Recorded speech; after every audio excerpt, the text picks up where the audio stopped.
Hello and welcome to Tip of the Tongue, a monthly advice podcast for voice actors, producers, and anyone else who wants to make projects on the internet. Everyone's got that passion project they've wanted to make since as far back as you can remember, and this is where we help you learn how to make it happen. I'm Jello. And I'm William. I am a graphic designer, illustrator, voice actor, writer, director, and producer. And I've killed a man. Today's episode is going to be a shorter one. Wait, what the fuck did you just say? We'll be talking about how you as a voice actor can explore your own voice, expand the number of voices you can do, and how to know which voices are the right ones to expand on. Because some are fun, but they can hurt your voice. Or they're just bad. No, seriously. Will, what are you talking about? We originally, this episode was going to be about improvisation and basics of that, but the guests we wanted they weren't available for this month, so we're pushing that back to next month. So instead we are doing an episode on exploring your voice, and the big disclaimer for this episode about how to, learning how to use your instrument and figure out your range as a voice actor is, this should not be the first thing you focus on. Nope. As a voice actor. You should focus on acting principles, you should focus on learning how to, really get into a character. Doing voices is great. It's awesome. Being able to have a wide range it's very useful, especially if you're starting out and doing your own projects and you're just practicing like that.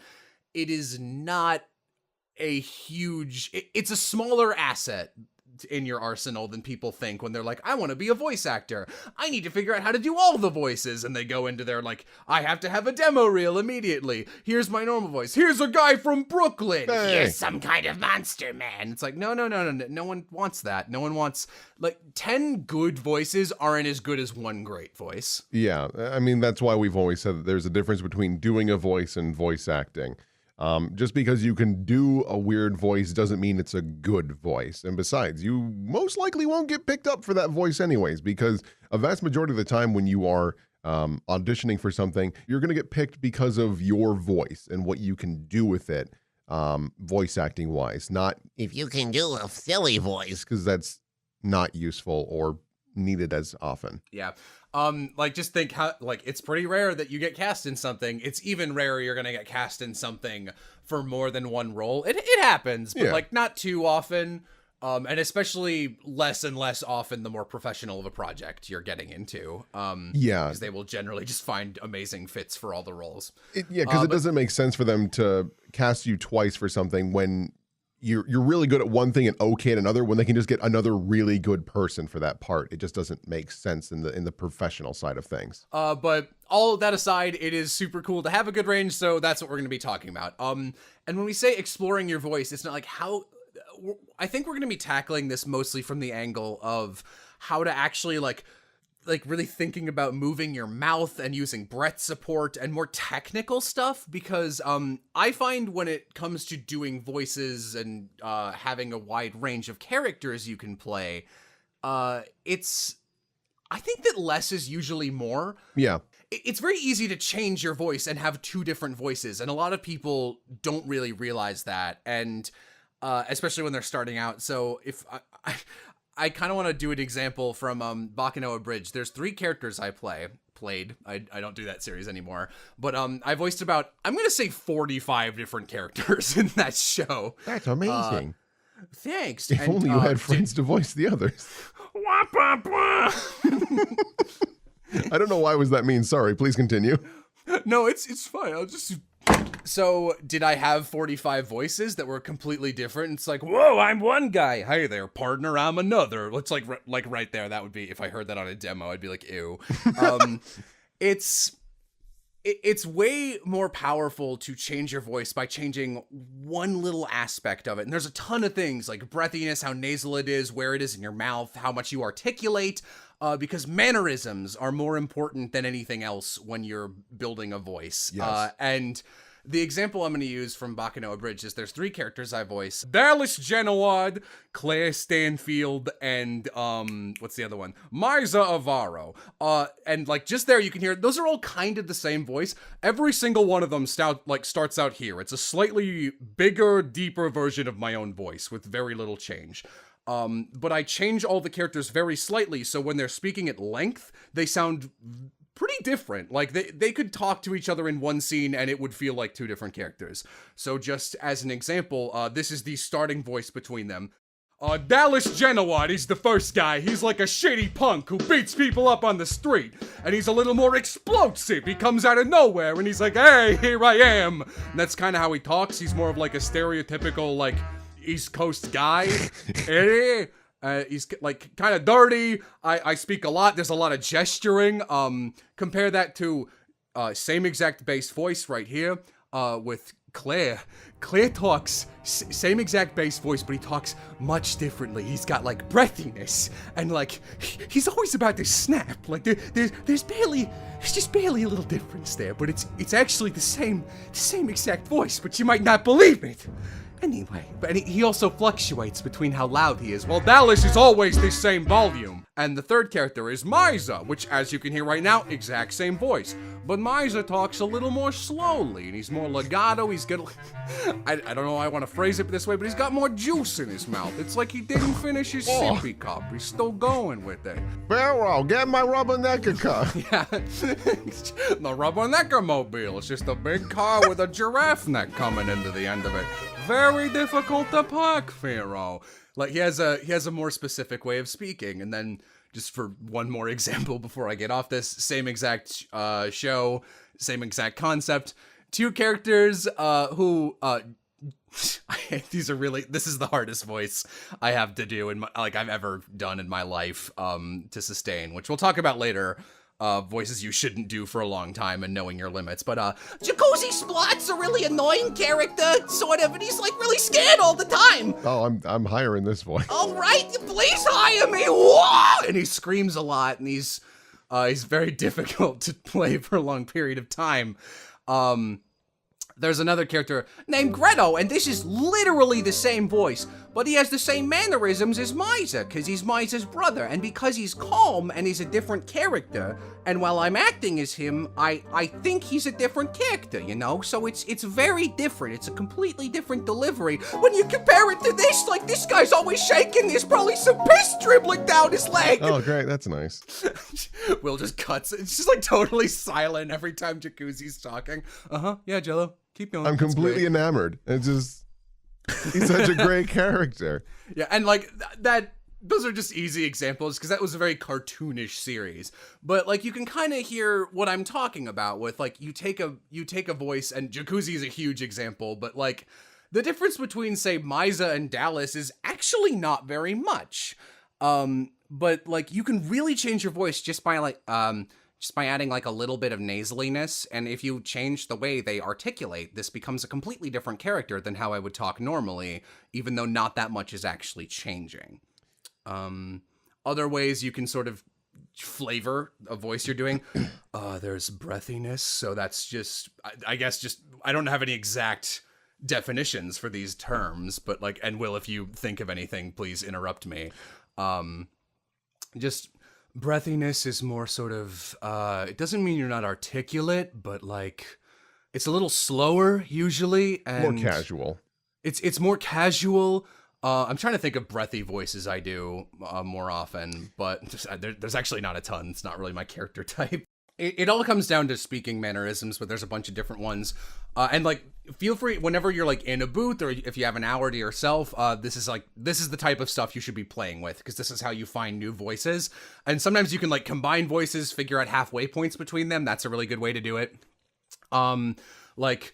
Quigley Cartwright, who's a character I play in No Smarts But Hearts, which is a show you guys it's an audio show that you should watch on the third wheel. Yeah. I'll put a link to it right there on the screen. It's a good show. Super friendly and happy. It's really nice. It's just a good time listening show. Yeah. And Quigley Cartwright is a character I play, and when I'm playing Quigley, he talks very sharply. He's incredibly articulate, so he hits all the consonants. Unless I slur them like I just did, he hits all the consonants, not the consonants. And that's just how he talks. And the longer you talk as Quigley, the more you get into his character, and it becomes very easily, it comes very easily to you after a little while. So really the base foundation of this, again, is not, I need to do more voices, it's getting into characters and acting, and then the voice is usually informed by the character. Yeah, one of the things that I like to do a lot, and it's mostly because D&D, is like look up random characters that you think you might be able to do, and then workshop a voice around their appearance. For example, good old Calibrook in Ebonward. This is a character that like this goddamn thumb-faced man. As Sim described him, it's two men standing side by side. He is just, you know what? He's a Gajinka of the egg from Puss in Boots. Oh my god, he is. No, I think the way I described him the first time I saw him was he looks like how the Super Mario Brothers movie live action would have been interpreted a like Koopa Troop. Oh yeah, like absolutely. Anyways, so when I've got this icon for this character, one of the things is like, okay, well, I need to give him a voice. He's a prominent character. He's going to be talking a lot. I need to make sure it's also one that I can do. So I looked at this character and I went, okay, clearly he has a very deep voice. He's a big man. Obviously, he's going to have a bit more weight to his voice. Ha ha, because he's fat. Anyways, the next thing that I needed was, because he's such a large man, he probably has difficulty speaking over his jowls. But because he's a noble, he also probably elongates on certain words that interest him. And because of that, it makes him come off as this large, gross man. But because he's always savoring his meal, I also envision that he likes to lick his lips in the middle of conversations. So are you actually licking your lips while Yes, you're doing that? Absolutely. It really does impact this character's performance. But like, see, with all those, just all I really did was I made him deeper. I gave him a little bit difficulty in speaking, and then I gave him one little quirk, or maybe two. With the licking of, the reason why I gave him two is because the licking of lips can be annoying and weird and probably just awful for your audio engineer. But like changing the way he talks and making him slow down for certain parts makes him like feel a little more real and like gives him a little more personality. And it can, and the best part is I can use that voice again, something similar, but not worry that it's going to be Calibrook again. He can just sound more like this, but because he doesn't linger on words, he's just clearly a larger man, but he's not Calibrook fat. Yeah.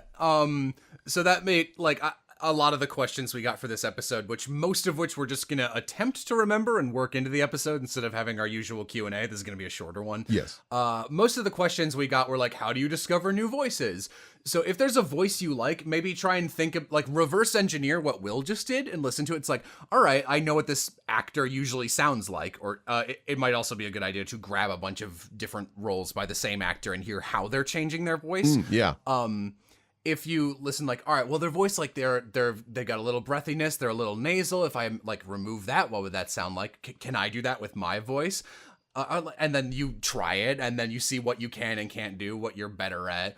Like it's always like for me, I do a ton of different characters, which is like the shitty East Coast guy accent. You're making me look bad, God. like that kind of guy. I love this voice. It's just fun to do. Like we're reading through JoJo's Bizarre Adventure manga part 5 right now, and just like giving a bunch of characters voices. And I'm actually really bummed that I gave a bit character Leaky Eye Luca that voice, because that was like really fun to do. And you mentioned you were licking your lips earlier. That kind of physicality, absolutely a thing you can add to a character. Like, I don't know what the physical or a vocal variation of this exercise would be, but one of the exercises that an improv teacher of mine taught us to remember physicality of your characters and differentiate them, because one of the easiest ways to clue into your teammates, hey, I'm bringing a recurring character back from earlier in the set. It's like, oh, that's the guy with the limp, and I can tell even though he hasn't said anything or even looked me in the eye, because he's walking on the same way he walked before. That's also a good thing to remember for like tabletops, or if you're doing any sort of live stream bits or whatever, because it becomes very like if if you started doing Calibrook, like ding, all your players immediately know you're doing. Yeah, no, Calibrook. that's exactly it. It's also just like I have Remington, and Remington's way up here. So whenever he shows up, people know it's like hello. It's like, oh, Remington, okay, or Luthien, because my range isn't that great, but because those characters never see each other, doesn't matter. But yeah, it really helps to get super physical because, for example, with that voice right there, my arms are everywhere. I'm a wacky inflatable tube man when I'm talking as that character. Yeah, act with your full body. Yes, holy crap! Don't put your hands in your pockets and do your voice, because that's not voice acting. Actually get into it. It really does impact your sound. It's the same thing I tell all my clients when they come to record. If your character is going to be happy, big cheesy grin while you're talking, because it really impacts your sound. If your character's sad, you better get all frowny and maybe even a little teary-eyed because you're bummed out, man. Are you pissed? Get those eyebrows at a fucking 90-degree angle. That's not working at all. Whoa. That's just impressive. Yeah, but like, for example, in Anime Campaign, when I'm voicing Naven, I am 100% of the time smiling. He is never not smiling when I'm talking. Because, like, if you feel that, he's a smiley guy. And if I can feel that in my face with the cheeks, it's like, ooh, Naven's smiling. Oh, same with Gimcrack, except it's like Naven, except I'm scrunched up and, like, creaking. So it's just like, hello, my friends, I am coming to dinner. Just like, and that by the way, same exact voice, still like stilting it very differently, because Nathan talks he's very open. He is a communicator. He knows how to speak to people. Gimcrack crawled out of a shoe and he's doing his best. But it's like the same exact thing. And I mentioned earlier there's a game that my improv coach once taught me. I don't know if this might help you with voice acting, but it is good for physicality and for stage acting, which might be something that people listening to this also do. This is mostly done with a group of people. You could do it by yourself too, I suppose. Though you probably would need someone shouting it out to you. We get like the whole troupe and you walk in a circle and you're asked to imagine a character, and the director just watches everyone and is like, okay, how does this character walk? And like, if you're imagining like you are a monkey or a caveman, you'd maybe like hang your arms down low and swing them and walk all weird. And it's like, now just imagine how this character talks. And you imagine that for a while, or you could do it out loud if you're, practicing for voice acting, which you probably are. Like, okay, now imagine this character has a trait. Maybe they scratch themselves. Maybe they maybe they lick their lips like Calibrook. Maybe they chew bubble gum, something like that. And the person directing it and conducting the exercise just adds and removes different things for you to consider.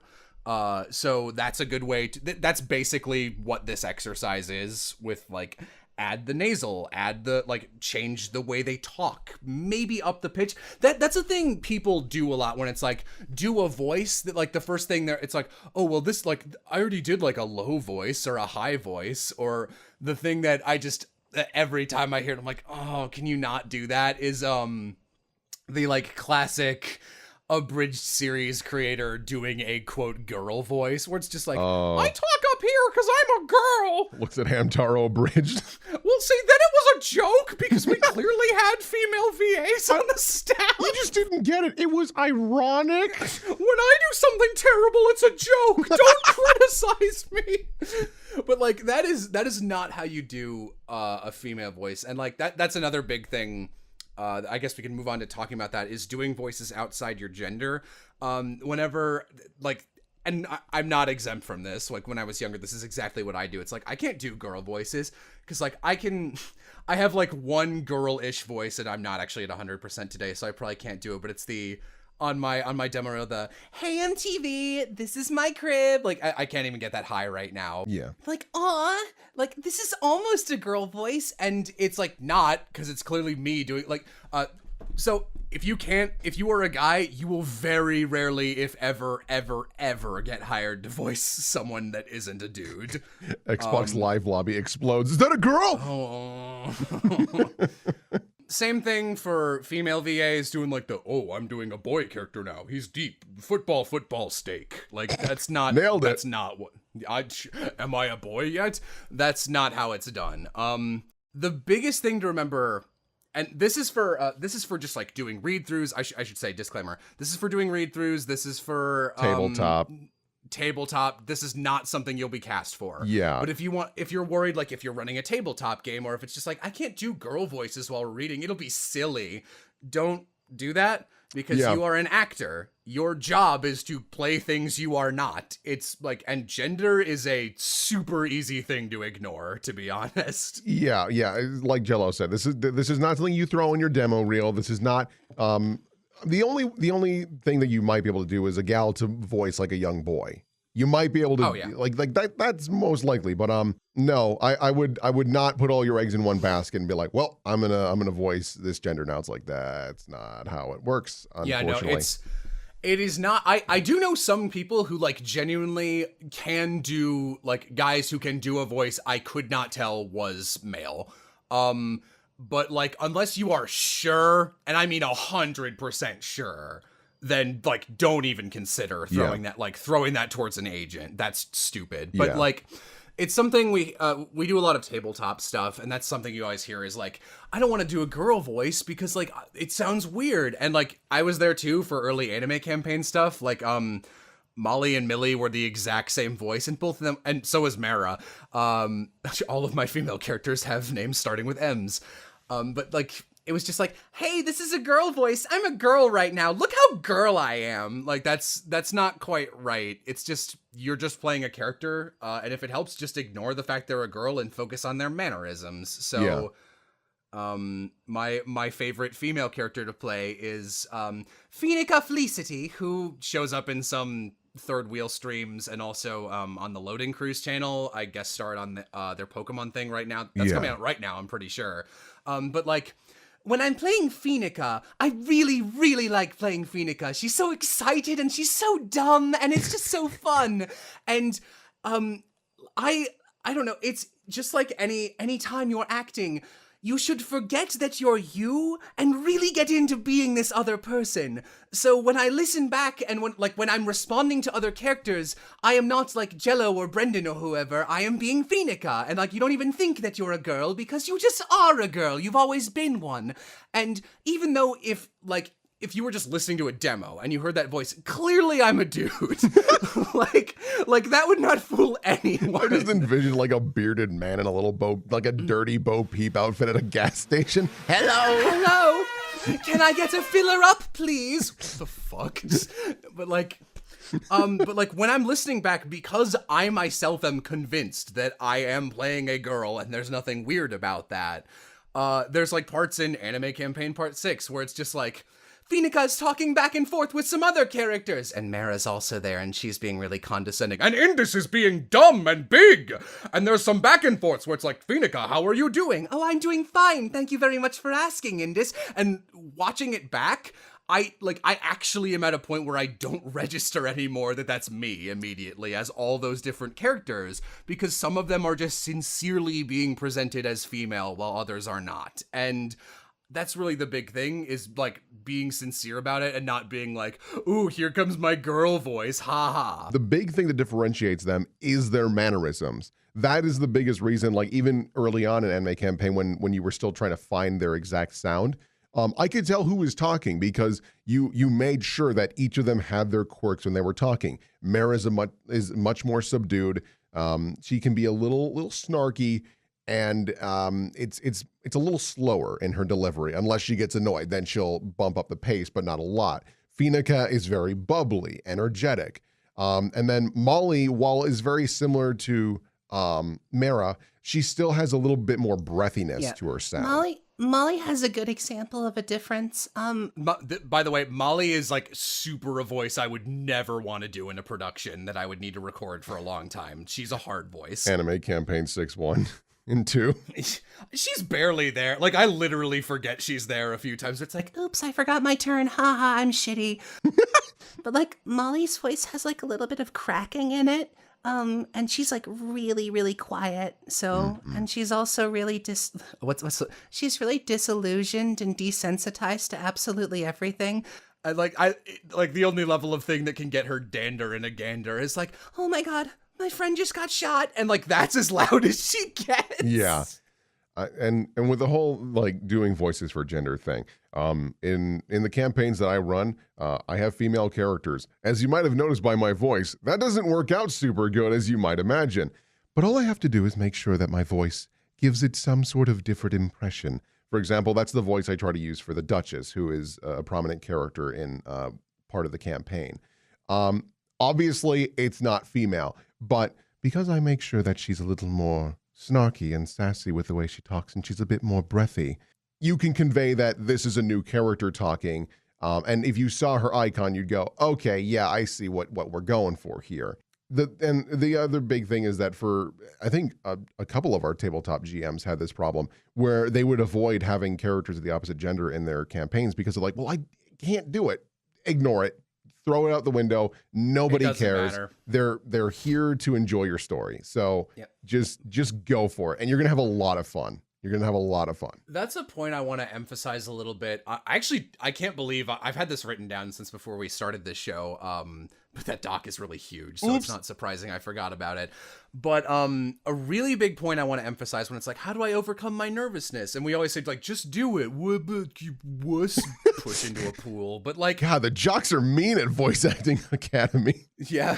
Fun fact, I have been pushed into a pool at a party by a jock before. Yeah, sorry about that. I can't believe that. Jeez, Will. I wanted to bring it up organically, but you're such a dick. That's how I killed a man. Wow, that's super dark. At a party too. That's ballsy. I wanted to see if I could do it. And no one stopped me. I'm here, aren't I? So the important thing is, and this is a really hard thing to come to grips with, especially when you're starting, but if you get up on a stage and you give like your all, if you really get into it, if you fully just go, fuck it, we are all here to watch a production, everyone knows I am just playing a character who isn't me. It's a weird bell curve, because if you like are worried that people will think you look goofy or you're trying too hard with acting, you will fall short, and then it will look weird because their immersion is sort of being broken. But if you go all in and like really fucking commit, then like people don't judge you anymore, because instead of going like, what a weirdo, they're like kind of trying to do this voice but not all the way, or like, that's my friend doing a character on a stage, they will stop seeing you as you and being like, wow, holy shit, they're going for it. Yeah It's actually that easy, which is amazing. That's also, I'd like to say, is a good life tip for whenever you just want to have a fun time. Yeah, don't half-ass it. Don't worry. And it goes back to the whole nerves thing, because I've been there. If you're a nervous wreck, it's scary to get up in front of people and like, today I'm going to do the Sweaty Goblin verse for hundreds of people. Yeah, obviously if I did that voice in person, people are going to look at me weird. But if I commit to it, they're going to go, huh, I don't like this little green gross man. That's fine. Like, that's the honestly, goal. If that was like a voice I knew you could do and we went to high school together and you like brought that as a character, it would be a fucking riot. Like, as long as you were like really into it and like crab walking on stage or whatever, it would be amazing. But like, if you were just like, rolling. hello, I'm like standing perfectly straight and kind of doing Sweaty Goblin, like, that's not fun at all. Sweaty Goblin. But like the moment you get all scringy and really go into I can't compare to Will's Sweaty Goblin. My goblin is only kind of sweaty. No, But it's a good goblin. It is like a greasy goblin. If I'm ever on fire, don't pour water on me or it will get worse. See, that's way more fun.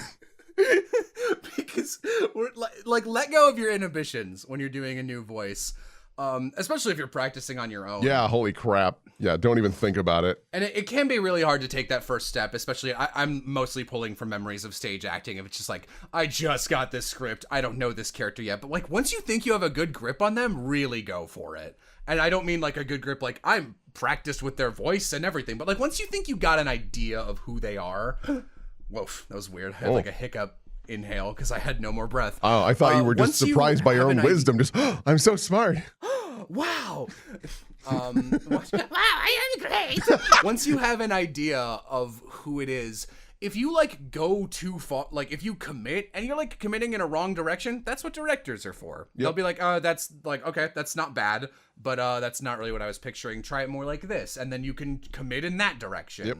Like the worst thing that can happen is that. The only time that you would ever like get called out like, oh, that was terrible, is like if you're doing it in front of a live audience, which is why we're voice acting, so we don't deal with a live audience. We're with like professional, nice people. That being said, maybe it's because I like, even though I'm a super introvert, I like performing. So if I am in public, I like to be the center of attention. Oh, you prick. Yeah. You prick, Will says, holding my body under the pool. But like, you know, I've been to like panels and stuff before where like Jay, who was our plant in the audience, was like, I have a question for drunk boss. It's like, oh boy, get to be drunk boss in front of an audience. Whoa, it's like really fun. Like that's what people say when they mean when they say have fun with it. Is like the more you're like, yeah, I'm gonna do this, the better it is. That's why like I've been in a lot of different like reading groups with other people online for like practicing casually and voice acting. And there is such a difference between people who are like, okay, I guess I'm playing this character. God, what voice do I do for them? Something like this. Is that? Sorry, this isn't working. Is so much different from like, fuck it, I'm playing the bad guy. All right, I'm the bad guy. You dare walk into my domain? It's like, who cares if you sound dumb? You're enjoying it. Yeah, I mean that's definitely more of for the fun side. But when it comes to the professional side of things, thought I had something going there, but I really didn't. Oh my god, that's me every single time I've been talking for more than 10 seconds. Maybe if I talk long enough, I can remember what my brain thought I was going to say. It's a bold strategy. Let's see if it pays off, Cotton. Damn you, Bernice! This episode's terrible. This episode's great. I'm having a fun time. I feel like that last one was super good and informative, and we had an excellent guest in Sung Wan, but we like, now it's just you and me being awful again. I love it. But yeah, speaking, you know what? While on the topic of awful, thanks for that transition. No problem, Cotton. One of the most important things when you're developing and finding a voice is making sure it's a voice that you can do, sustain, and most importantly, doesn't hurt you. There's a lot of voices that people trying to like, this is a really good voice. I'm like, that does sound great. Does that hurt? Oh, it's agony. Then don't do it. All you're doing is damaging your instrument, and you could actually damage it to the point where it doesn't work as well as it used to. So just don't do that. Yeah, it's really important to get a sense for when a voice is like physically gonna fuck you up. And that's something very important that I ignore on a frequent basis whenever I'm GMing anime campaigns, since it goes anywhere from 6 to 8 hours. And it's like, you know, like sometimes I get to play characters like Phoenica, who I can literally speak as for 4 days straight. If I had a gun to my head, I could do it. Do it. But then there's like characters like Molly's dad, and he's the worst. And like, it's like that. I can barely do that for like 10 minutes before it's like, ooh, all right. I can feel like not even an itch, but like, I feel like my throat kind of just has some rough grooves in it now. Even like earlier Riot, who when he's like being very calm, which he never is, he speaks like this, but like when he's being really into it, he's like clang, clang, clang, man, Riot. And like that goes really fast. I mentioned the voice that grates on me more than anything, which is Jacuzzi Splot. And like, I mentioned I played a lot of characters in Bakano Abridged. I would always record, like, I would try to do it in one day, but I often had to do it in 2, especially if Jacuzzi or one other character were in there who were both like, you voice him, you're done for the evening. I assume Lad Rousseau was one. No, actually. Oh, really? Lad was pretty... Lad is definitely at like the back of my throat, and he's like in that spot that like back here where, also again, we can talk about like different parts of your mouth and how you can use them, but like, Lad's like at that part of the mouth that like normally is a problem, but it's actually pretty open. It's just, I'm like closing the back of my throat, but it's not grating. It's just like big and loud and annoying. Like he's not great, but he's not terrible. Okay. The other character who I have trouble with, Gustavo Baguetta, the big guy who screams. Like, this is very much not the character I play ever. And like already, because I've recorded already today, I can't do him right now. It's one of those examples of, I think it's a great voice, but if it hurts your voice, don't do it. That is a voice that if someone asks like, hey, for some reason, you, Brendan Blaber, I have selected to play this type of character, even though, judging by the fact that I know you, I probably know Will Sop, who would be a much better fit for it. Happy face. But like, if someone was like, hey, I like that voice you've done once in a series that's not online anymore, do you want to do that? I would do it, but if that recording session went over 20 minutes, I'd have to be like, I'm sorry, I can't do this anymore. Can you kill my character right now? Yeah, but like, if you can do there's not a ton of voices that will like shoot you down in a less than 30-minute recording session, like in a permanent sense. It's still bad for you. Yeah. But like, if you're doing a voice and like after 10 minutes of speaking that way, even if you just started, you can feel your throat kind of pushing back at you. That might be a character you either need to be aware of and voice them last. Say you're voicing like 5 different characters that day. You should always do the hardest one last, by the way. Yes. Because, you know, do the easiest voices in reverse order. Usually the last voice you have to do is like gravelly to some extent anyway. So the fact that your voice is kind of tired might actually help. But yeah, like, I can do Jacuzzi's voice, but like, God, it sucks to do for a long period of time. And if I had to do a professional setting, like if I was recording that in like ADR for an anime for like 4 hours, fuck no, I could not do that. Yeah. So that like, it's good to figure out which voices are just not for you. And a lot of the ones we've been doing are like, monster-ish voice. I also couldn't do, this is not something I get hired for either, but like, Any level of like really high falsetto voice? Like I couldn't do anything like this for a sustained period just because it's like so much breath support. It's really hard. This is actually Millie. It's like really hard. It's like really hard. I know I'm the worst. but like that little voice whenever we're referencing that one bit of like, yeah, Rook is now the size of a McDonald's toy. Like that voice, I can do that for exactly the length of that line. I can. Oh, if there's any voice you can't keep up for a sentence, no, you can't do that voice. Yeah. Sorry. Yeah, don't. You can practice. You can get better at anything. And even if like you're doing like a voice like Jacuzzi that just destroys your throat, and that's bad, you can get more used to it. You will gain more tolerance, but it will actually be, it's like waves on, it is like waves on the ocean. It will just like erode away at you over time. So even though you might get better at that voice, is it really worth it for tanking all your other voices? For example, for a very long time, Tomato's voice hurt a lot. It was really bad for me to do all the time. But because I did it for so long, now I can do this voice for a long time. But that's because I found out that I needed to kind of move where it is and also not hit this voice as hard as I was doing before. So, I mean, that you like Jello said, you can adapt to it, and sometimes you can get lucky. And like with my tomato, where I can do it now, and there's no problem at all, and I can do the tomato voice for My tomato sounds like the worst dating sim in the world. We got like the same 3 questions like 400 times for this episode, which is why we only have 1 for the Q&A. People are always like, how do I do like this accent, or how do I keep this voice up? It really is just do it a bunch. Yep. Figure it out. Like I know the first time it was like, hey, Will, could you do an Oxnard voice for like any level of sustained time? And you were having like a lot of trouble with it, even though you weren't doing as badly as you thought you were. I was terrible. I'm the worst.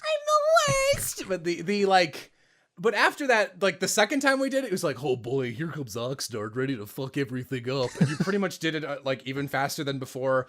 And I don't know if the voice is any different, but from what I've heard, it sounds exactly like the voice you use for Frotz. So it seems like you've got that voice now. Yeah, no, it is absolutely my go-to. Like, this guy's a shitter and would probably die if he fell out of bed. So we're just gonna give him this voice.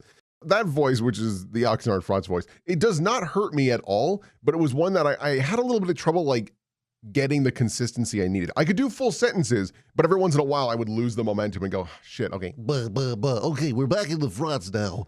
Like, yeah, and we mentioned this before, but like always have an on-hand quick way to get back Yes. into a voice. You'll find out what it is the more you do the voice.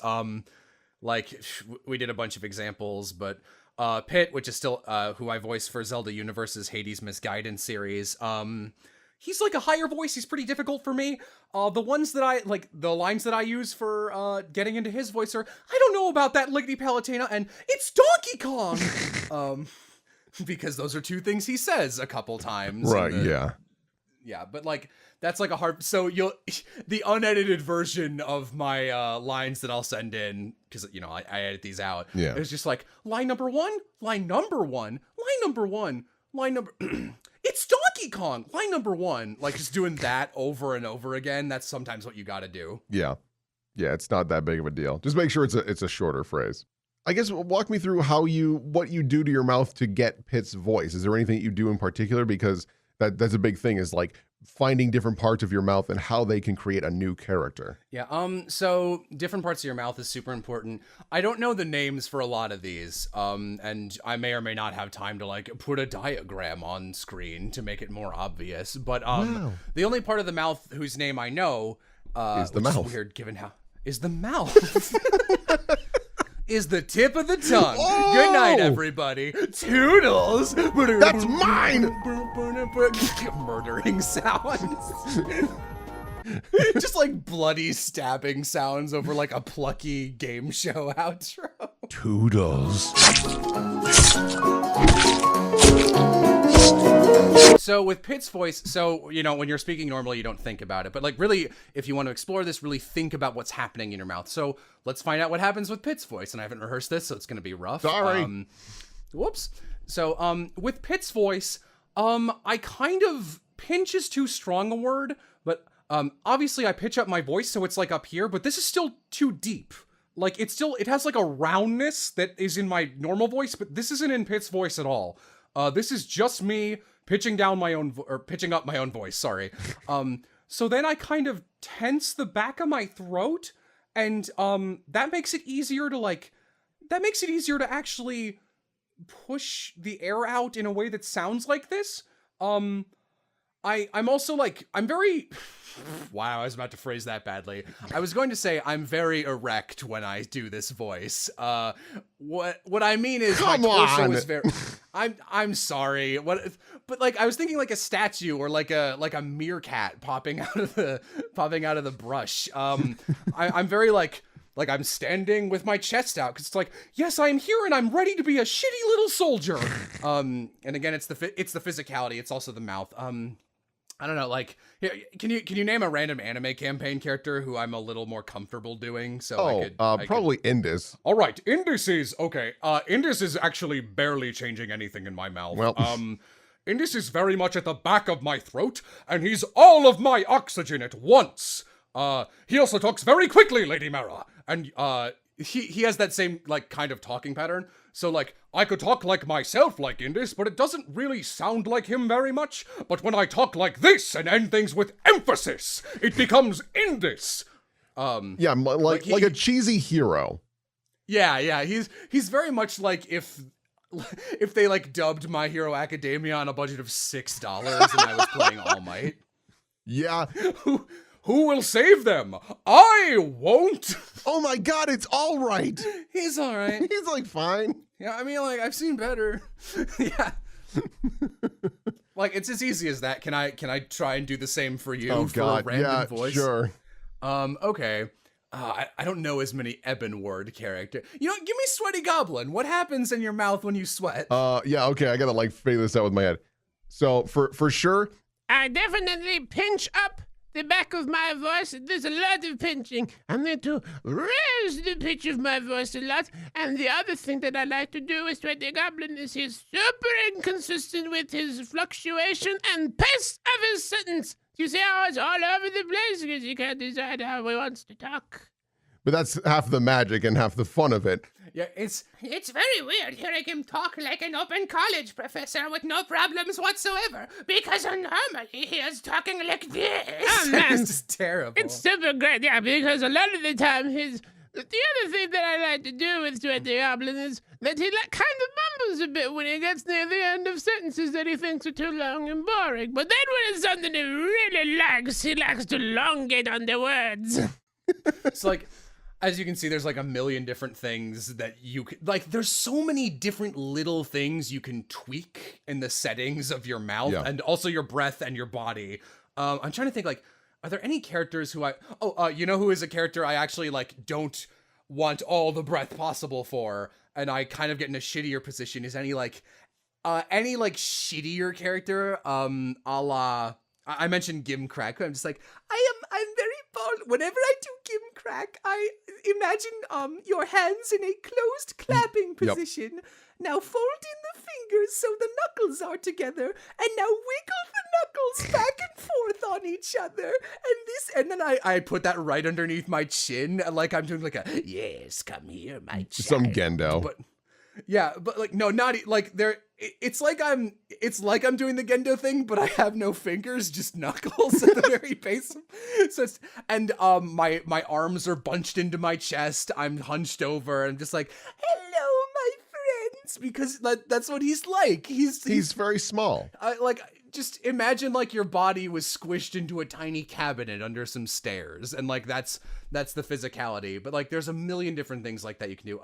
Vino does the same thing. He's always wringing his hands out with each other, because that's something fun to do while you're being a fucking crazy man. It's kind of a shame I never got to voice more of him. I really, really liked voicing Vino. Maybe it could be a Patreon goal. No. Oh, never mind. I don't have the time or legal rights to ever revisit that. Only one of series. those is a real problem. I know. Yeah.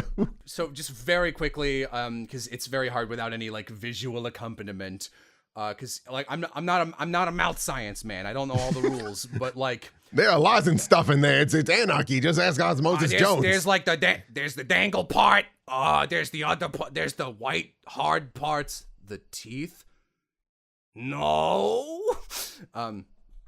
So basically, if you're not familiar with any of these terms, look them up. I'm sure you can get examples of what they sound like. But like, how nasal a character is a very easy one. So like,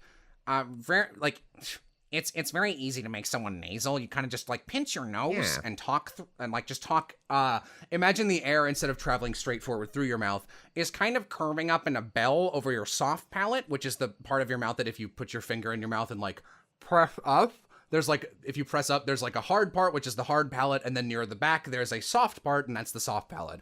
A lot of voices are changed by doing something with your soft palate, usually raising it. That's something you can do to sing. Articulation is very important. For Quigley, like the tongue's position is actually quite important. There's a little bit of nasal, but I'm imagining my mouth like a funnel or an arrow, and everything is being directed right out the center. So my tongue is always tensed. It's like if you've ever seen a cartoon dog pointing towards something he's hunting, and it goes like spring, and he's pointing towards something. That's what my tongue looks like, going towards the front.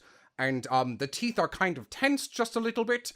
It's very hard, it's very straight, it's very articulate. Something like that, compared to like, I don't know, I don't have a lot of like, whatever, man.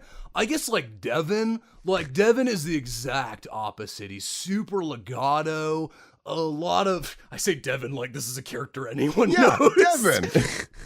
Or Hey, Riot, it's Devin. whatever. They have the same. If you're a Patreon, if you're our patron, and you look back through some things, you might see the Dinosaur Piggy Bank animatic, which features Devin. He's a lot breathier. pivotal So character. instead of talking like this, he talks like this, where you can sort of hear the air going in and out. Breathe with me, my children, like that sort of Yikes. thing. His tongue, do it. His tongue is like, my tongue is really flat. Enjoy the Kool-Aid. It's near like the bottom of my mouth. It doesn't move very much. This is actually also kind of nasal a little bit, just because like I'm like the little bit like that. That's nasal. There's like a ton of different things. All right, so there's Lunt. Lunt is a character I do sometimes. Lunt's a weird one. So he has this like bored sounding accent that he does, but the front of my tongue is also kind of flat, but it's weird to like talk as him, like not like an asshole. What the fuck are you doing? Please come to my improv show. The front like third of his tongue still moves freely, but like the very back is pressed up against like the sides of my mouth a little bit, like it's been hit by a horse tranquilizer, and it's not allowed to move, which is what's giving me the sort of gummy feeling in there. So, then Nezza's all about working with the breath. So you got Nezza, where like, obviously there's the parts where he talks like this, and then he talks like this. So, elongating speech patterns, stuff like that. Ducky Malone. These are all very similar voice. Oh, actually, no, there is a difference in this one. Ducky Malone is a character, this sort of Elvis voice. My soft palate is super raised. It's like really raised and tense, like it's like a cat that just got scared and they took a picture of it. Sierra Saxton! The most important. The most raised character! Actually, there's not too much. She's super nasal. All of the air is going like up and out of my face.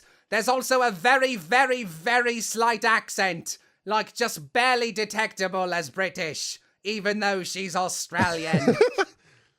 Accents are not important, kids. They're not especially important, no. Because if you want a British person, you'll get a British person. If you want a German person, you'll get a German person. Yeah. I think that's enough talking about different parts of the mouth. That's something to explore on your own. It's something that's way easier to figure out through the sensation of feel more than the sensation of listening. But yeah.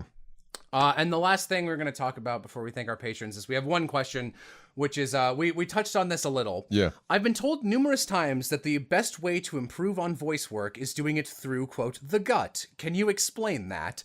This is a sort of singing, voice acting, more singing than voice acting, but it's important for both thing. This is breath support. Yeah.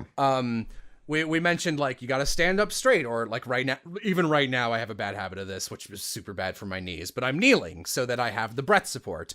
And there's a pretty big difference between, like, if I'm sitting down now and I'm like crunched over like the, that's all the breath I got. But if I do the same thing while I'm kneeling, it's more like there's more power, there's more force, it's easier to project. That's honestly something I've never understood in like stage theaters, when it's like, okay, kids, we're gonna learn how to project, and I'm like, how do people not know how to do this? There's different ways I definitely can't do this right now because my voice is like very close to being done for the day, and I can feel that. If you're like singing, there's like head voice, like the super high, like, I know I'm the worst. The reason that's called a head voice is because air is obviously coming out of your lungs. There's nowhere else it can come from. Oh yeah, thank you. Good night, everybody. But instead of your lungs being like the pump that is deciding like exactly how much power and how much sound is coming through, it's your throat and your head. And that's bad practice. Because you're squinching up, you are able to like Hit higher notes in falsetto or whatever. Whoa. You just heard me. That was a real nice transition clunkily back from my head voice to my chest voice. Yeah, ouch. But you can hear that difference. It's fun because like whenever you're singing, I always hear that this is like something that's kind of hard to wrap your head around until you like do it for the first time. It's like, oh, okay, I can feel that difference. And I even still have trouble with this sometimes while singing, is no matter whether you're trying to hit those like really high notes, because it feels like you should hit them with your head, you should never hit anything with your head. If you can help it, because it always sounds worse and it sounds weaker because there's less breath coming through. The thing you want to do is like have more breath for high notes and for low notes. So like, obviously I can't do a low note with like I don't even know how this would fucking sound with my head voice, just like low, like I couldn't do that. I couldn't do that with just my head voice. But like, there's also high, which your gut, it's kind of funny to call it your gut instinct. Your gut instinct is just like it's high, I have to go like up here and pinch it so it hits a higher note. And if we were recording this earlier in the day, I might have the energy to do a high note. Maybe I'll edit these in later. A high note with my head voice versus my chest voice, but there's a really, really noticeable difference that any professional singer will be able to point out and be like, ooh, that's head voice. It's the same thing for voice acting. Mm-hmm. You pretty much never want to be using your head voice. The more air you can give yourself, the better. You should always take a good breath before you read a line. Like, not like a type thing, because that's fucking annoying. I'm breathing in the chemicals. Yeah, wow.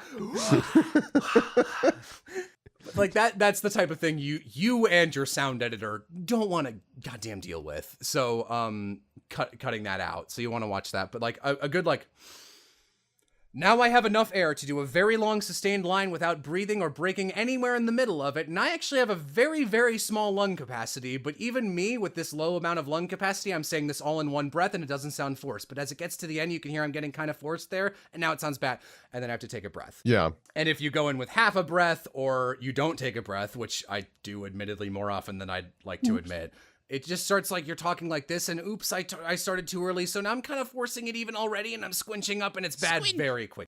So that's the kind of thing you want to avoid. More breath is always better, because it's basically just more energy to use your instrument with.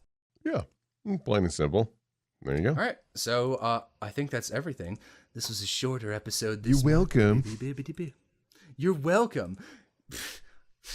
Doesn't matter how short we make the episodes, they're still going to comment on how the eye and tip looks like a penis. It's not! It's not. If your urethra's that long, you should go to a doctor because you have a problem.